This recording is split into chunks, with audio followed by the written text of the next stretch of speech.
Your powers are weak, old man. You can't win, Darth. If you strike me down, I shall become more powerful than you can possibly imagine.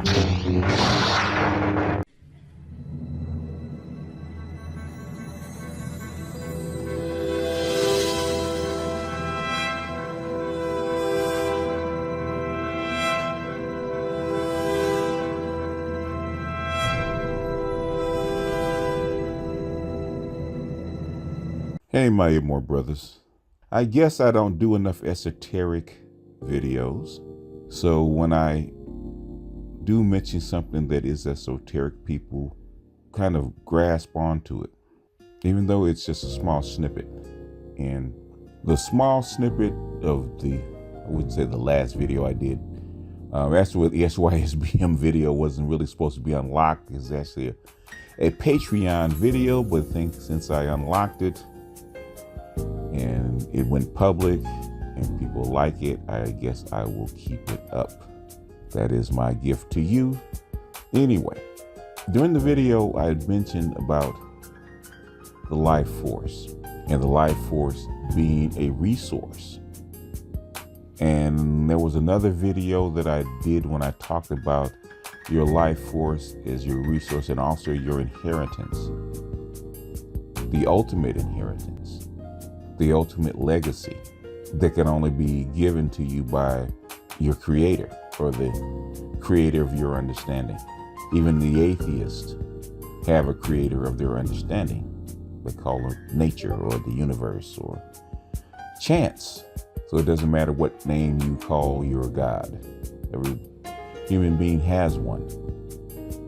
But the wingman, Cousin T-Taw, said that I should expound upon that life force, that resource that human beings take for granted.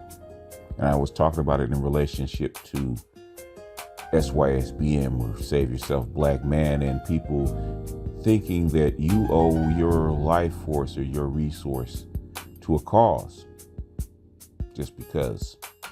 So we will get back to that, but let's get into the life force itself, shall we?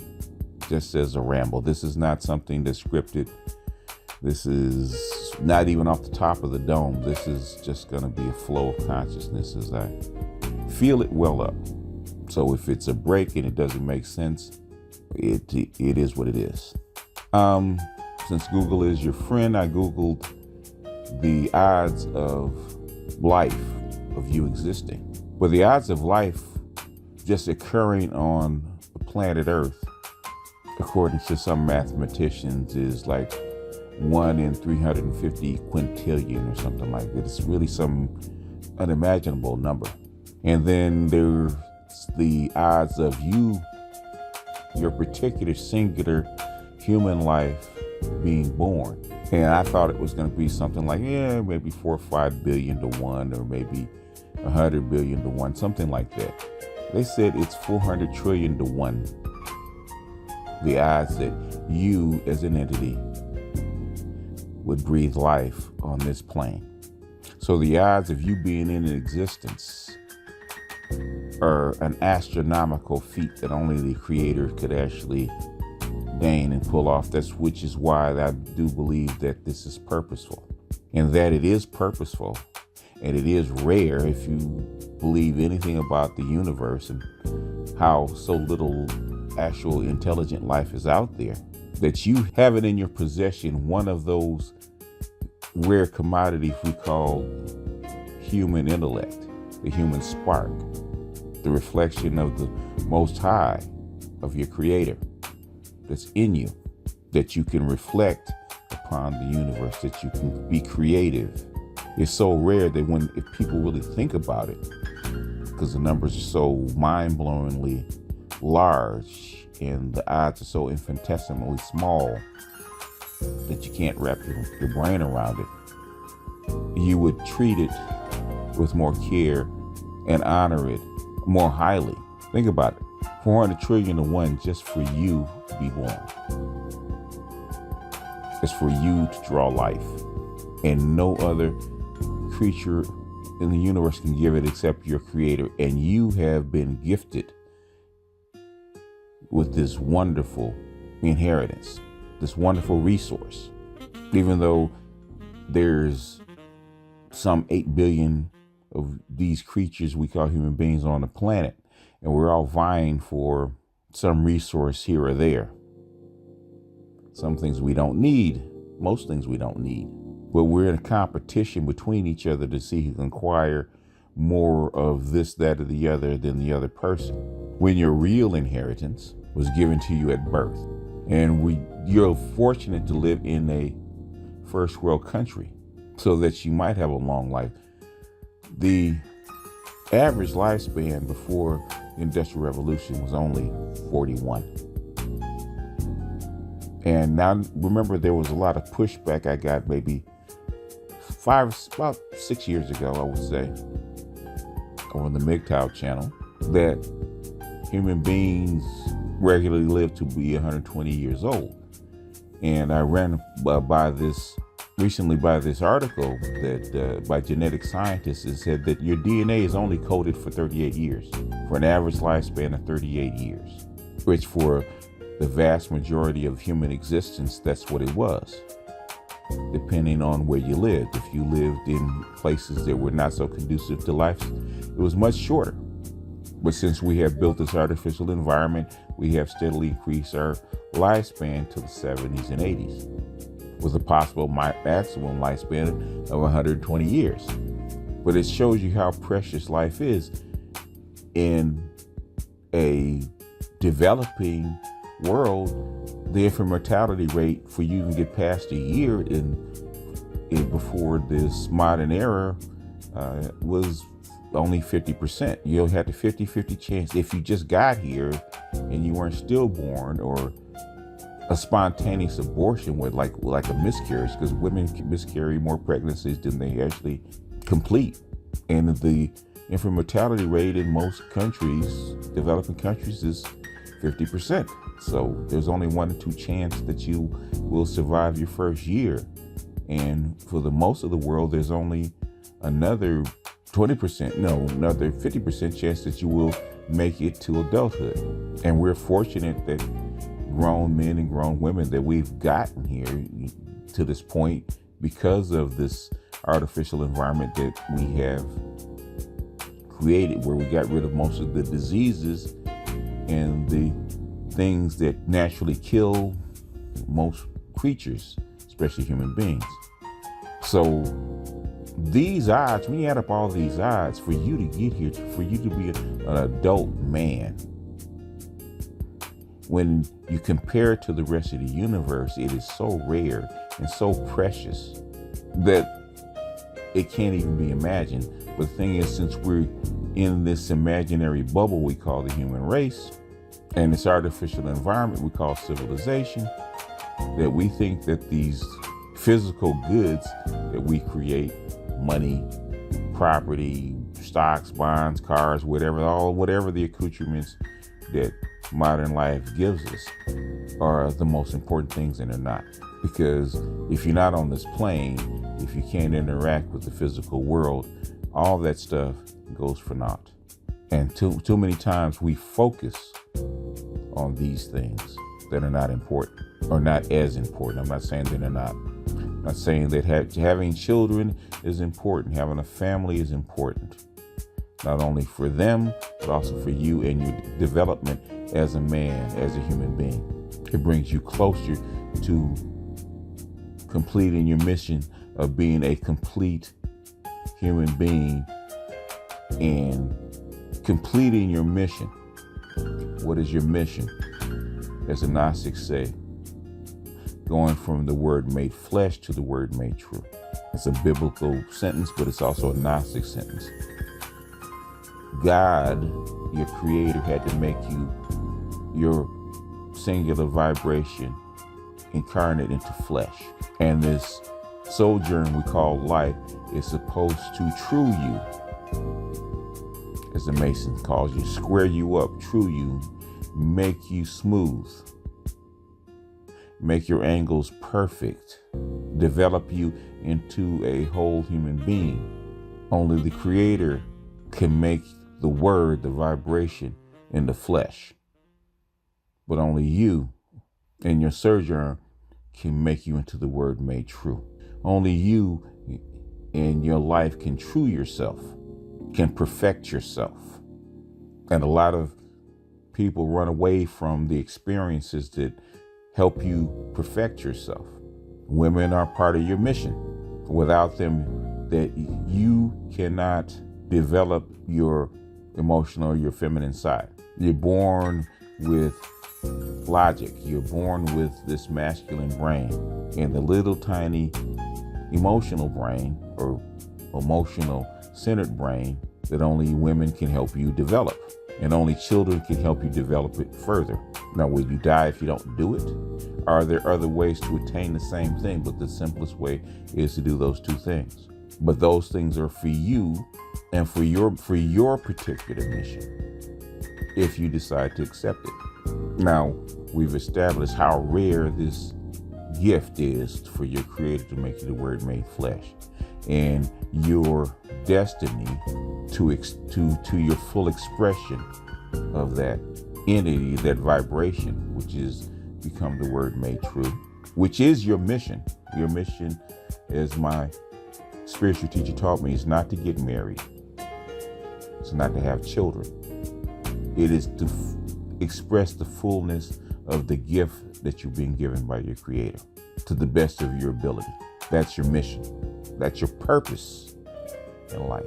Does biology inform you to procreate, be fruitful and multiply? Yes, it does. But that's biology's mission for its own sake. But that's not your ultimate purpose. So, this great gift that you've been given by your Creator, this great resource that is so rare that it can't even be quantified. There's plenty of gold in the universe, but life is so precious that it can't even be measured. All the billions of suns that you see in the night sky, there's more of them than there are of you. So when we think of ourselves, or we don't think of ourselves, or we think that when we give of ourselves that the money is important, that you're laboring to gain resources is important. And it is, but it's secondary. Because without that gift of the Creator, without the resource and time that you spend on this planet, you can't get the others. The others are a byproduct of the first. So when I hear people demanding that you sacrifice your life force, your gift, for a mission that they want you to be on, not asking, but demanding that you do it. I always say, who are you? Who are you to tell me where my life force goes and how to spend it?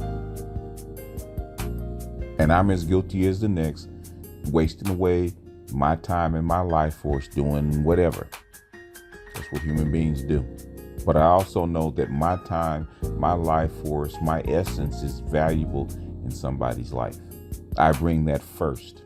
And every woman that has ever asked me, what do I bring to the table? What is it that I offer? And I say my essence. I try to perfect that essence to the point where it is the most valuable thing, not only that I have, but the most valuable thing that I can give. And I think people have forgotten that. We get hung up on what would they call material things. And they get hung up on what people think. They get hung up on who does what compared to whom, especially in the United States, especially in Black America. And that's how come Black America is the least happiest people on the planet, other than people that are in a war-torn area where they're blowing the hell out of each other. You have people in Guatemala, people in Mexico that live in shacks with tin roofs that are more happy than Black people riding around in $100,000 cars with six-figure jobs because of what other people think. Which is why I support SYSBM. Because at the end of the day, just like your money, nobody can tell you where to spend your most valuable resource. which is what your creator gave you. And you only get so many moments of that valuable resource because it's not infinite. Remember, your DNA is only coded for 38 years. And the average lifespan for a couple 100,000 years was 41 years old max. And anything after 41 years old is bonus time. That is why after 41 years old, you start to go into eldership, because so few people survive to go past that point for hundreds of thousands of years. And you had to run through a whole bunch of hoops and traps and snares just to get to that point. So your time on this planet is not infinite. And every moment that you spend is a moment that you can't get back. And people trying to guilt you into spending it to their betterment or spend it on a cause that they haven't convinced you that is worthwhile is wrong. You don't owe anybody shit. The only person you owe is your creator, because ultimately the gift came from him. Did your parents keep you alive? Yeah, that's the deal. Why? Because somebody else kept them alive. And if you have offspring, it is your duty to keep your offspring alive. That's the deal. It's called pay it forward. You have a right to be happy just like everybody else, whether it's in a tin shack in the middle of a forest and you being alone and that's cool with you and you're happy doing that. You have a right to your own happiness. There's something that I guess we've got caught up on, this success track, pushing the race forward or pushing the human race forward. To what end, people really don't know, because people really don't look that far ahead. Advancement for advancement's sake. Power for power's sake, I guess, so you can protect yourself against other human beings. I guess that's what it is. But it's been drilled in our head, especially amongst Black women, that being content is not enough. Being happy is not enough. You got to get better every year. You got to get better every moment. Even though they don't practice it, that's what they preach, and they try to entice you to deliver that for them. Remember this, the only time I've been ever out of the country for an extended period of time with nothing to do is when I was in Guatemala for 3 months. Didn't have a car, didn't have a whole lot of stuff. I walked. Most of the places I went, I walked. When I had to get someplace else, I paid my 50 cents, got on what they call the chicken bus, rode to town with all the other peasants. And one thing I noticed is that I was content. Didn't have a woman with me. Had a small little apartment with just a few little things. Ate very simple meals. Read my little books, and I was happy. I was content. I walked by people that didn't have windows in their little bitty shacks. I walked by a place that looked like a parking lot. I looked inside, just all these little hovels, these little tin shacks, all lined up next to each other, where 4 people lived, in a size that wasn't even as big as a garage. And nobody was stressed. Nobody was unhappy. Everybody smiled. Everybody was content. And so was I. And I noticed after the 3 months was up, I came back to the States. I could feel it. I could feel the difference. I could feel the unhappiness. I could feel the discontent. And I knew that all the worldly goods, and I'm not saying that worldly goods of being successful or having money or having the finer things in life is wrong. I'm not saying that. I would never say that. If all the stuff makes you happy and that makes you content, that is great. If your vision of striving to be better is that's what you should do. And I can tell you, I was happier with that, with very little stuff and no woman, than I was coming back here with stress, with the family, with the cars and all the other stuff, and the women, than I was without. And I'm saying that my situation is right for everybody. It's right for me. For me, being content is happiness. That's why SYSBM is so important to me. Or the idea of SYSBM is so important. Because at the end of the day, it's about your happiness and your contentment. At the end of the day, it's about how you spend your precious moments, your precious life force, because you only get so many. You only get so many moments. You only get so many times and so many opportunities. And when it's over, it's over. And nobody knows if you get another bite at the apple.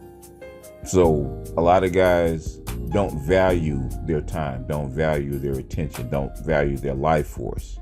They think because you weren't born with a six-pack, you weren't born 6'4", you weren't born with $1 million in your pocket, you weren't born being able to pull a whole bunch of women, that is important. And ultimately it's not, because without that initial gift, that initial inheritance from your creator, none of the other stuff would be possible. And a lot of guys spend way too much time developing other stuff instead of developing the greatest gift that the universe could bestow upon them, which is breath of life and existence on this plane, becoming the Word made flesh and striving to be the Word made true. And don't give that away willy-nilly.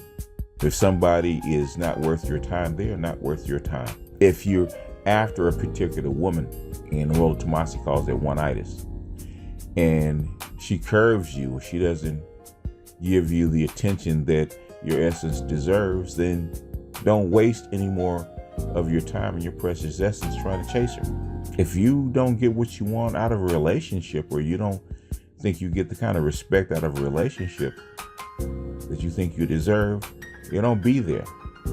That's one thing that I've never done. No matter how pretty a woman was, or how popular she was, or how much money she had, or anything like that, I'd rather have a sex with a 4 that I like than with a 10 that I don't. Because I give my life force, my time, and my attention to that woman. I give my time and my attention to my children. I give my time and my attention to my family, because I know how valuable it is. I know how valuable it is to me, and I don't waste it. I've never really outright chased a woman, and I've had some women I was really attracted to, and I asked them out. They said no, and that was it. And years later, they asked me how come I didn't ask them again. I said, you said no, you weren't interested. And I'm not going to waste my time and my attention giving it to you for free, and you're gonna throw it away. It's too valuable. My time and attention, my life force, my essence is too valuable. And that's the one thing that you're gonna learn, hopefully that you learn from listening to me. Your light, your attention, your life force is way too valuable to squander it on somebody that doesn't value it, to squander it on somebody that's going to mistreat you or don't show you respect. So whether it's one woman, a group of women, a race of women that don't show you respect, don't be with them. Save yourself first. Save yourself, black man. And as soon as you start pulling it away, and you notice that's like when we're getting all this pushback, you start pulling away your time and attention and your life force and your cooperation, they start screaming. Because ultimately, it's not about your money. It's not about what you own. It's not about your resources. It is that resource that your creator gave you. And in the end, that's all any of us really have, because when we don't have it, none of the other stuff matters. Stop giving it away. Stop squandering it on people that don't respect or like you. Use it and develop it to its best, to the best of your ability. Make your essence true. That's your job. If it's doing exercise, getting in the gym, learning how to talk, learning how to be around people, whatever it is that's going to make you a better person, that's what you do.